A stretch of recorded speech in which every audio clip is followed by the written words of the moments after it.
বর্তমান সময়ে নারী নির্যাতন একটা জ্বলন্ত সমস্যা, ক্রুয়েলটি এগেনস্ট ওমেন।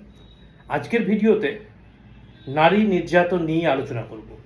নারীদের একটা মহিলার কি কি অধিকার আইন দিয়েছে, কি ধরনের প্রোটেকশন তার আছে, এগুলো নিয়ে আজকের ভিডিওতে আলোচনা করব। সেই সঙ্গে সঙ্গে এটাও জানাবো যে কোন সমস্যার সম্মুখীন হলে কি ধরনের আইনি সুবিধা একটা মহিলা পেতে।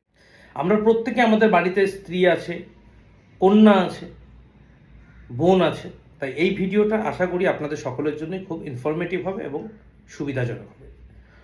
প্রথমেই এই নারী নির্যাতনকে আমি কিছু ভাগে ভাগ করে নেব। শারীরিক অত্যাচার, যেটা আজকের ডেটে অনেক বাড়িতেই স্ত্রীরা বা বৌমারা হয়ে থাকছে। যদি কোনো মহিলাকে তার শ্বশুরবাড়ির লোক শারীরিক অত্যাচার করে, মানসিক অত্যাচার করে, পণের জন্য টর্চার করে, অর্থাৎ তার বাড়ি থেকে, বাপের বাড়ি থেকে কিছু নিয়ে আসার জন্য টর্চার করে, সেই সকল ক্রাইমগুলো সেকশন 85, 86 BNS অর্থাৎ ভারতীয় ন্যায় সংহিতার অন্তরে সেগুলোকে শাস্তিযোগ্য অপরাধ। কী ধরনের শাস্তি হতে পারে? 3 বছর অবধি জেল হতে পারে, জরিমানা হতে পারে। এই জরিমানার পরিমাণ কত হবে সেটা সংশ্লিষ্ট আদালত ঠিক করবে। তাহলে যদি কোনো মহিলার এগেনস্টে অত্যাচার হয় তার শ্বশুরবাড়িতে, তাহলে সঙ্গে সঙ্গে আপনি হেল্পলাইন নাম্বার আছে, সেই হেল্পলাইন নাম্বারে ফোন করতে পারেন, পুলিশকে ফোন করতে পারেন, সংশ্লিষ্ট আপনার যে থানায় বাড়ি সেই থানায় ফোন করতে পারেন। এখন মোবাইল প্রত্যেকের কাছে, পুলিশ আপনাকে উদ্ধার করবে এবং সংশ্লিষ্ট আইন অনুযায়ী মামলা রিজু হবে। আমি হেল্পলাইনগুলো এই ভিডিওর শেষে আপনাদেরকে জানিয়ে দেব।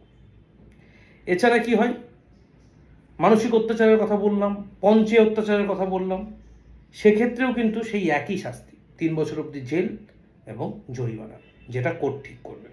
তাই প্রত্যেককে বলবো, যারা তাদের কন্যাকে বা বোনকে যদি কোথাও অত্যাচারিত হয় তারা শ্বশুরবাড়িতে, তাহলে প্রশাসনের দ্বারস্থ হন। এবং ওই মহিলা যদি আপনি কোনো সমস্যার সম্মুখীন হন শ্বশুরবাড়িতে, তাহলে সংশ্লিষ্ট হেল্পলাইন নাম্বারে অথবা থানায় ফোন করে নিজের বিপদের কথা জানান। এছাড়াও শ্লীলতাহানি, সেকশন 74 অফ BNS, যেটা আগে সেকশন 354 IPCতে ছিল, অর্থাৎ কোনো মহিলাকে যদি শ্লীলতাহানি করা হয়, সেই শ্লীলতাহানি বিভিন্নভাবে হতে পারে। তার গায়ে হাত দিয়ে হতে পারে, তাকে খারাপ ইশারার মাধ্যমে হতে পারে। আপনি যদি কোনো মহিলাকে, কোনো ব্যক্তি যদি খারাপ ইশারা করে, সেটাও শ্লীলতাহানির পর্যায়েতেই পড়ে। সেক্ষেত্রেও সেটা কর্মক্ষেত্র হোক, আপনার বাড়ি হোক, কলেজ হোক, স্কুল হোক, যে কোনো জায়গা হতে পারে, সেখানে আপনি আইনের দ্বারস্থ হতে পারেন। এবং যে এই কাজ করবে তার জেল 1 বছরের কম নয়, 1 বছরের কম তো হবেই না, এবং 5 বছরের বেশিও হবে না, মানে 1 থেকে 5 বছর পর্যন্ত কারাদণ্ড হতে পারে তার, কেউ যদি কোনো মহিলা শ্লীলতাহানি করে। জরিমানা সহ, তার আর্থিক জরিমানাও কোর্ট ইম্পোজ করবে।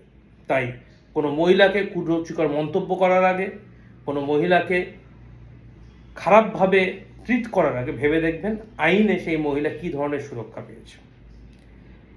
এছাড়া 64 BNS, 64 BNS-এ কোনো মহিলাকে যদি ধর্ষণ করা হয়, আমি ধর্ষণের সংজ্ঞা আপনারা জানেন, তাই এখানে ডিসক্রাইব করলাম না, তাহলে সেক্ষেত্রে সশ্রম কারাদণ্ড হবে। কারাদণ্ড 2 প্রকার হয়, একটা সশ্রম আর একটা নর্মাল কারাদণ্ড। যদি নর্মাল কারাদণ্ড হয় সেখানে কাজ করতে হবে, কিন্তু সশ্রম কারাদণ্ডে আপনাকে কাজও করিয়ে নেবে প্লাস জেলও কাটতে হবে। সেই সশ্রম কারাদণ্ড 10 বছরের কম কিন্তু হবে না, অর্থাৎ জীবনের 10টা বছর সেই ব্যক্তিকে জেলে কাটাতে হবে যে ব্যক্তি কোনো মহিলাকে ধর্ষণ করবে। এবং এই শাস্তি যাবজ্জীবন অবধি হতে পারে। আপনারা অনেকেই আছেন যারা ভাবেন যে আমি সমাজের ভয়ে, পারিবারিক অশান্তির ভয়ে এগুলো জানাবো না, বা আমি থানায় যেতে পারছি না, আমি থানায় যাব কিভাবে? আপনার থানায় যাওয়ার প্রয়োজন নেই। আপনি যদি অত্যাচারিত হন, যদি আপনার উপর কোনো রকম টর্চার হয়, আপনার বাড়ির লোক হোক, আপনার শ্বশুর বাড়ির লোক হোক, আপনার কর্মক্ষেত্র হোক, যে কোনো জায়গায় আপনার অসুবিধা হলে আপনি কিছু হেল্পলাইন নাম্বার আমি আজকে বলছি, এই হেল্পলাইন নাম্বারগুলো যোগাযোগ করবেন, প্রশাসন তার ব্যবস্থা নেবে। হেল্পলাইন ফর ওমেন, এটা একটা সরকারি হেল্পলাইন।